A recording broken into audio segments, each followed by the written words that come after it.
আজকে আমি তেল না দিয়ে বাঁধাকপির সবজিটা কিভাবে রান্না করা যায় দেখাবো। বাঁধাকপিটা একদমই পাতলা করে কেটে নিয়েছি, সাথে কয়েক টুকরা আলু।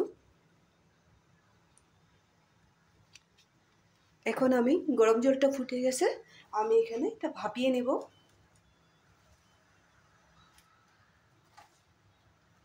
একদমই পাতলা করে কাটতে হবে কিন্তু, কারণ আমি তেল দিব না এখানে, এই জন্য বলেছি যে পাতলা করে কাটবে।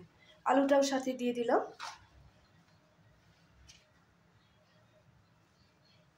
এখানেই আমি একটা কথা বলে দেব,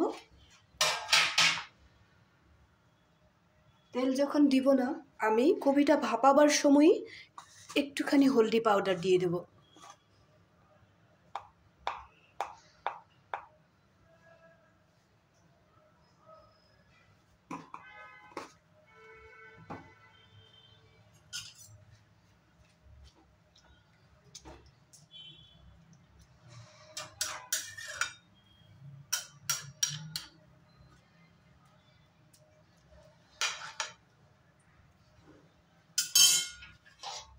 দুই তিন মিনিট সুন্দর করে ভাপিয়ে নেব।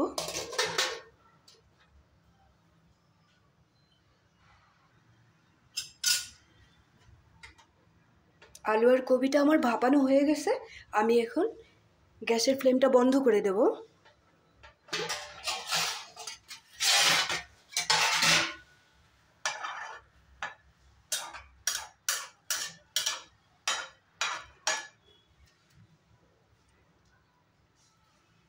এখন আমি জলটা ছেঁকে নেব।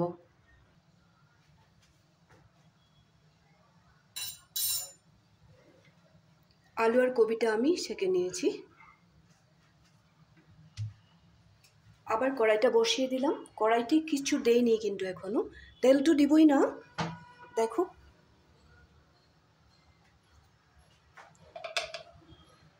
এখানে আমি জাস্ট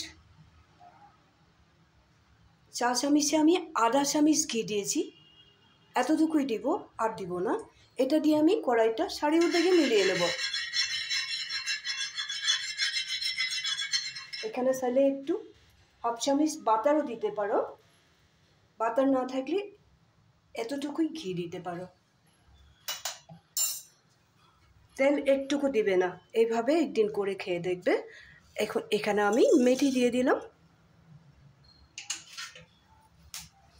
দুইটা শুকনো লঙ্কা দিয়ে দিলাম, একটু তেজপাতা দিয়ে দিলাম।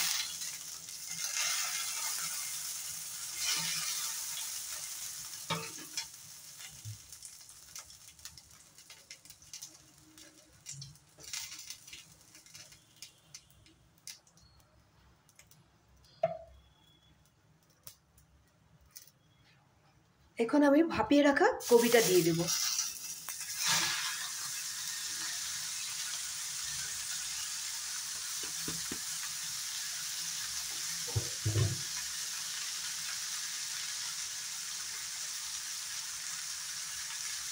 এখানে আমি একটু আদা থেঁতো করে রেখেছিলাম, আদাটা দিয়ে দেব।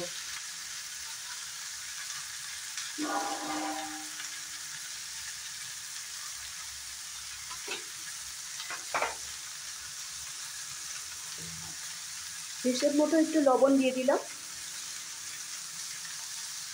কাঁচা লঙ্কাটা আমি এখন দিব না, নামাবার একটু আগে দিব। হলদি পাউডার কিন্তু আর দিব না, ভাপাবার সময় একটু দিয়েছিলাম, আর দিব না। সামান্য পরিমাণে জিরার গুঁড়া দিয়ে দিলাম।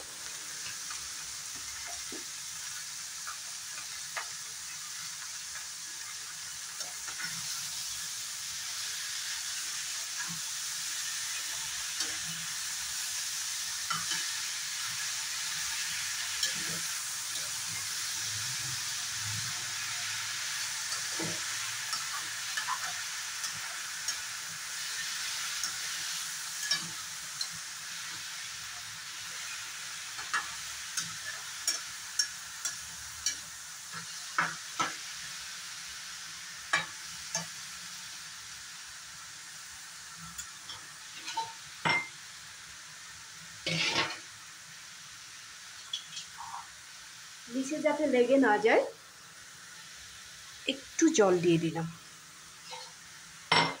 এখন আমি 2-3 মিনিট ঢেকে রাখবো।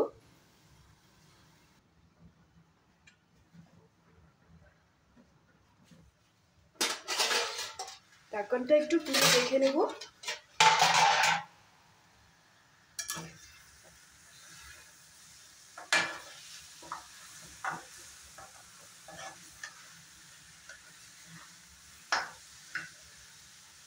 খুব সুন্দরভাবে সিদ্ধ হয়ে গেছে। এখন আমি এখানে একটু টেস্টি করার জন্য চিনি দিয়ে দিলাম।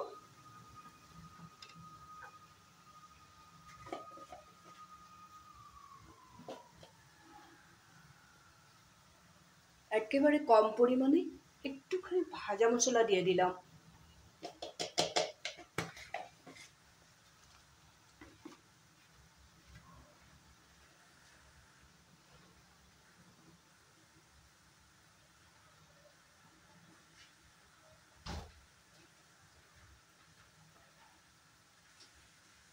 আর এখানে দিয়ে দেব 2-3টা কাঁচা লঙ্কা। খুব বেশি দিব না কাঁচা লঙ্কাটা, 2-3টার মতো কাঁচা লঙ্কা দিয়ে দিব। দিয়ে এখন আমি আর একটু নাড়াচাড়া করে নিয়ে নামিয়ে রাখবো।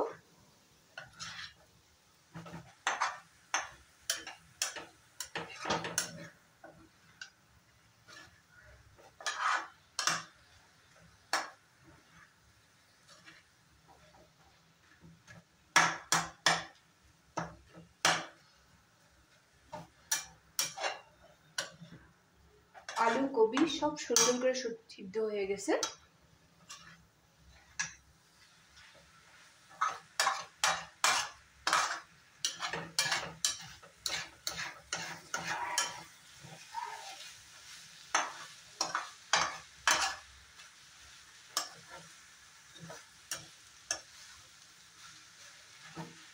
তেল না দিয়ে কি সুন্দর করে কবিটা রান্না করে নিলাম।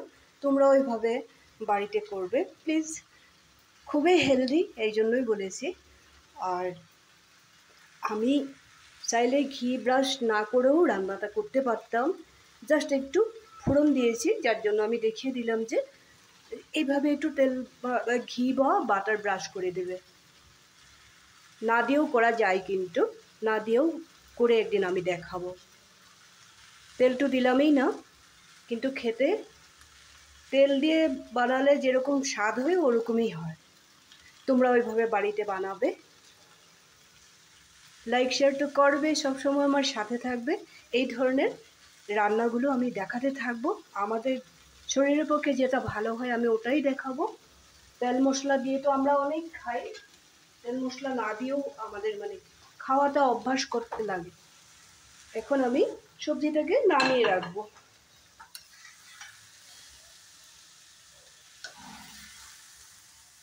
আজকের এই তেল না দেওয়া বাঁধাকপির সবজি রেসিপিটা তোমার যদি ভালো লাগে তাহলে কমেন্ট করবে আর বাড়িতে বানিয়ে খাবে, নিশ্চয়ই ভালো লাগবে খেতে। কমেন্ট করবে কিন্তু। তাহলে খুব বেশি দেরি না করে আজকের জন্য রাখি। দেখলেই তো একটুকু তেল দিয়ে নিই আমি, এইভাবেই করবে।